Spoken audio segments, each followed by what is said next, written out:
विजयवाड़ा में एक मशहूर बेकरी पर फूड सेफ्टी ऑफिसरान का अचानक छापा। Joint Krishna district food safety officer Sheikh Ghouse Mohiuddin का तबसरा ये इंकशाफ हुआ है कि ज़ख़ीराशुदा स्टॉक की शिनाख्त की गई थी। बग़ैर किसी लेबल वाली रोटी की भी निशानदेही की गई थी और इसे ज़ब्त किया गया था। वाज़ेह है कि दफ़ा 32 के तहत नोटिस भी जारी किया गया है, ना तजुर्बेकार लोगों की रोटियां बनाना वगैरह। मज़ीद ताज़ा तरीन ख़बरों को देखने के लिए चैनल को लाइक करें, शेयर करें और सब्सक्राइब ज़रूर कर लें।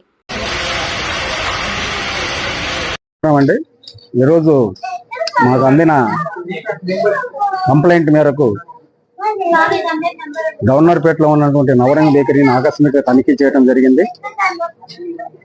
తనిఖీలో మాకు కొన్ని ఎక్స్పైరీ అయినటువంటి స్టాక్స్ కానివ్వండి, తర్వాత ఎలాంటి లేబుల్స్ లేనటువంటి బ్రెడ్స్ ఇట్లాంటివి కూడా ఇక్కడ కొన్ని దొరికినాయి. అవన్నీ సీజ్ చేశాము. అలాగే చికెన్ తయారు చేసినటువంటి చికెన్ కూడా ఫ్రిడ్జ్ లో ఉన్నది కూడా మేము చూసాము. దాన్ని వాడొద్దని చెప్పి దాన్ని పక్కన పెట్టించాము.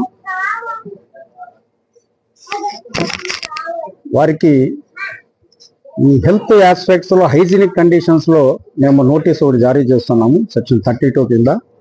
ఎందుకంటే ఫుడ్ హ్యాండ్లర్స్ ఎవరికి కూడా ప్రాపర్ హైజీనిక్ ఈ ప్రోటోకాల్స్ లేవు. So nobody is wearing head gears కానివ్వండి, గ్లౌజులు కానివ్వండి, ఆప్రాన్లు కానివ్వండి ఏం పెట్టట్లేదు. Now will verify the medical certificates కూడా వీళ్ళవి ఫిట్నెస్ సర్టిఫికేట్స్ ఏంటి వర్కర్స్ కూడా చూస్తాము.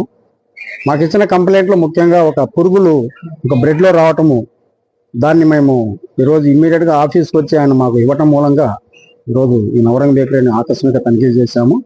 సో వీళ్ళందరికీ కూడా హెచ్చరికలు చేస్తున్నాము. ఇక్కడ ఉన్నటువంటి ఈ సీజర్ ఐటమ్స్ ఏవైతే ఉన్నాయో అవన్నీ కూడా జాయింట్ కలెక్టర్ కోర్టులో పెట్టుతున్నాము. సో వారికి తగినటువంటి శిక్షలు కూడా ఉంటాయని కూడా ఈ సందర్భంగా మనవి చేస్తున్నాము. వీళ్ళెవరికి ఆరోగ్యపరమైనటువంటి తర్వాత హైజీనిక్ కండిషన్స్ మీద ఒక ఫాస్ట్ ట్రాక్ ట్రైనింగ్ కూడా ఇవ్వాల్సిన అవసరం ఉంది. ఇట్లా ట్రైనింగ్ అయిన వాళ్ళు కూడా ఎవరు ఇక్కడ లేరనేది కూడా మేము గమనించాము. అలాగే ఫ్రిడ్జ్లో కూడా పెట్టినవన్నీ దేని మీద కూడా మూతలు లేవు. ఈ చికెన్ తయారు చేసిన చికెన్ కానీ దాని మీద ఎక్కడ మూతలు కూడా లేవు. సో ఇవన్నీ ఈ గుడ్ మ్యానుఫ్యాక్చరింగ్ ప్రాక్టీసెస్ కాదు.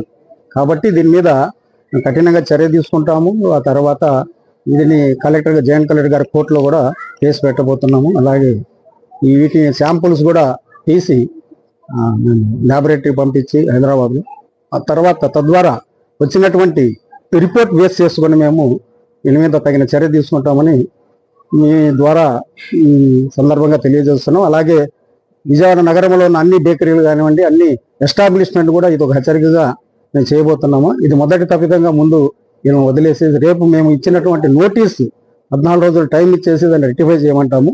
అవన్నీ చేసుకోకపోతే మాత్రము వీళ్ళ లైసెన్స్ క్యాన్సిల్ చేస్తామని కూడా మీ ద్వారా తెలియజేస్తాం. Thank you.